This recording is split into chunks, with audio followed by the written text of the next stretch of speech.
Okay, so kind of to make a video response to your guys' video, um,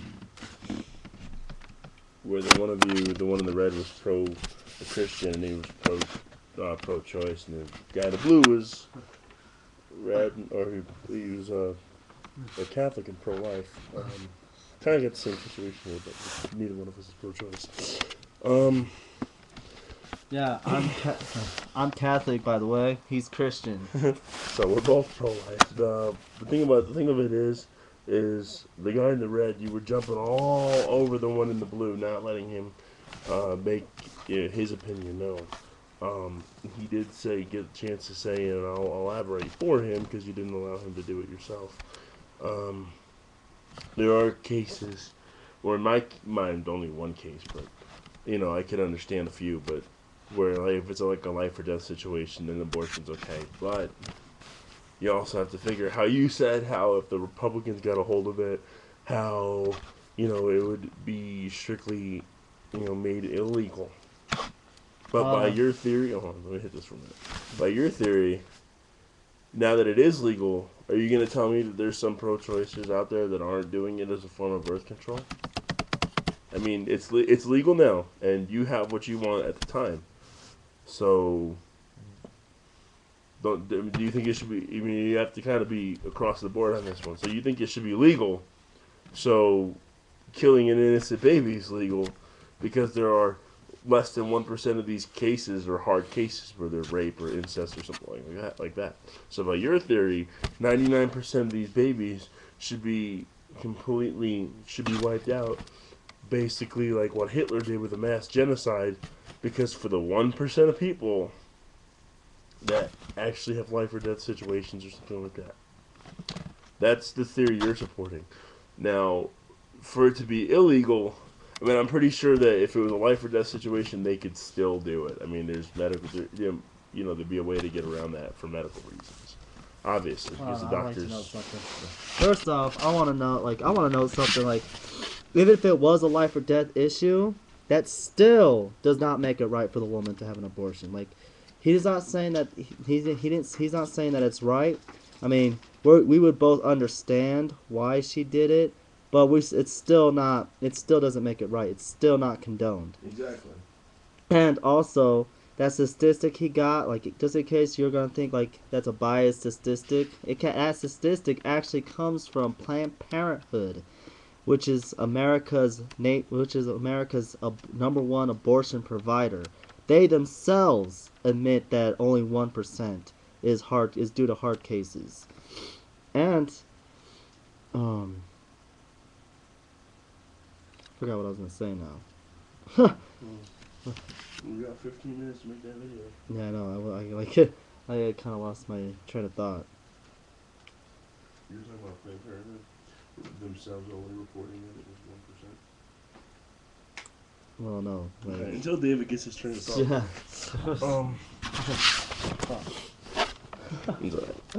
So, there are certain cases where you could maybe possibly see it's happening. I mean, like I said, you'll never hear me condone it, but for medical reasons, I'll put it to you this way: if it was a real, if it was a real emergency, the doctors would always be able to get around it. I'm an EMT. I'm also a nursing student, so they're not going to stop us from saving somebody's life because something is illegal. They'll, if it could be part of medical treatment or something, then it would. Also, let me ask you a question. Look at postpartum depression. If you don't already know what that is, that's the depression that the mother goes through after Post-traumatic stress disorder, just say that. Well, yeah. PTSD. Well, but it's basically after she either has the baby or the baby dies. If you were a woman, if you were, and I'm gonna let David comment before I make this comment. Hold on. All right. Once again, like, to go back to the whole thing about if it became a life or death issue, I personally don't think a doctor has any right at all to tell the mother that if she has this baby, it's gonna be a life or death issue, because there's no. I don't care what you tell me. I don't care I don't care what the doctor says. There's no possible way the doctor can know that if that mother has that baby, it's going to kill her. There's no way. So by the doctor saying that, he's stepping outside of his jurisdiction, which is something he shouldn't be doing. I mean, it's kind of like a police officer sitting there and abusing his power. Basically, a doctor is abusing his trust. All he's doing is causing the woman to act on her emotions, which is never a good thing.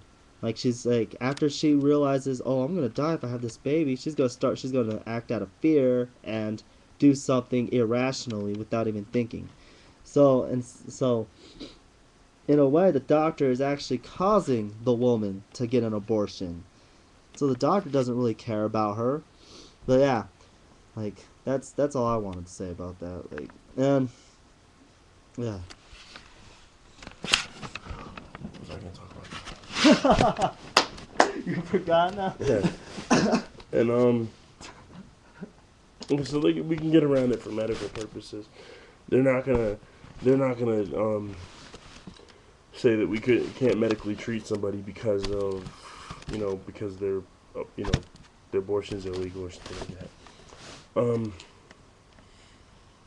If you think about it, it pretty much is mass genocide. I mean, if I come up to you and you have no idea who I am, right? I mean, I'm not going to make you defenseless. I'm going to come up behind you. And I just blow your head off. You didn't know what happened. You didn't have a chance to defend yourself, did you? I mean, don't get me wrong. I'm not saying I'm going to do that. I don't need, like, YouTube getting all over me and, FBI or somebody commenting, saying something, Or better yet, here's a better example. Like, you guys like to set, like, pro-choice people, or I call them pro-death people, because you guys like to label pro-life people with a negative word as anti-choice or anti-abortion, or that we hate women, or we're not against choice. We're not against choice at all. I consider myself very pro-choice. I'm all for the woman making decisions that concern her own body, but abortion is concerning someone else's body. Like, but anyways, I'm going off on a rabbit trail, so I better, like, get back before I forget. Anyways, shit, I did forget. Well, at least we know they're not going to try to quote the Bible on us because we're both Catholic and Christian. Yeah, I know, huh? We don't have to worry about that. That's true. Crap. Shit, what was I saying now? Anyway, so what the main point of this is that there's going to be fundamentalists all over the place that are like, hey, well, it's okay to have an abortion, or hey, it's not okay to have an abortion. There's extremists on both sides. All right. There's extremists on both sides. You have to think about that. Yes, okay. I remember what I was going to say now. Anyways, like, a better example would be, like, you got pro-death people like to bring up, that it's like that the life is not viable or not useful to society or whatever. Yeah, if you follow the Democratic, but if you actually go by that point of thinking, like, for instance, Alzheimer's patients, they're not viable. They're not helpful to society. Actually, by your guys' logic, Alzheimer's patients are a detriment to society. So should we kill Alzheimer's patients? Or better yet, like, my mom is bipolar and schizophrenic. She can't work, nothing like that. She's a detriment to society, so should my mom be killed? Tell them what you found out about me last night, me being a drug user. Oh, and my friend Joe here, like, when he was conceived, he was a drug baby, and now he's an EMT. He's going through a nursing program or whatever at PCC. Like, should he have been aborted? Exactly.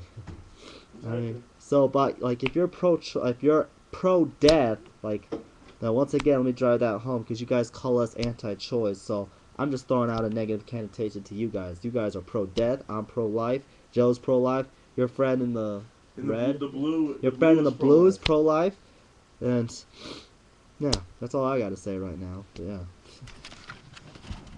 Anyway, like I was saying, they're not going to stop it, for medical reasons. They're not going to say it's illegal for you to do that. I mean, they will, there are certain circumstances. There are going to be people that are, in the middle, which is kind of where you need to be. if you think about it. On one side, you don't want to be like, oh, extremists on both sides, because you have to think about this. We could both sides could actually help each other if you want to think about it. If you're not an extremist on both sides, we could actually do something about this. Instead of fighting, we could say, hey, why don't we develop a program that will stop unwanted pregnancies so we get the abortions out of the way and we're happy, and and you guys are happy too, because you don't hear us saying that abortion's wrong. It's not us that you guys are afraid of or that makes you angry. It's the conviction of the choice that you're supporting that's what's making you guys angry, and the fact that there are people that are speaking out against it. So if you think about it, we could essentially just do something to stop unwanted pregnancies. And I realize there's going to be cases of rape and incest and stuff like that. There still could be. But, we can deal with those. And in the cases of abortion, I don't think that you should have an abortion for that. Can you explain to me why abortion is a better option than adoption would be? And also, and those are just like 1% of the cases. Adoption is so much better of a choice. Also, you have to think about this. For the women, that is what I was going to hit on before. For the women that that go through postpartum depression because of a pregnancy, whether they have the baby or not, they're still going to go through it.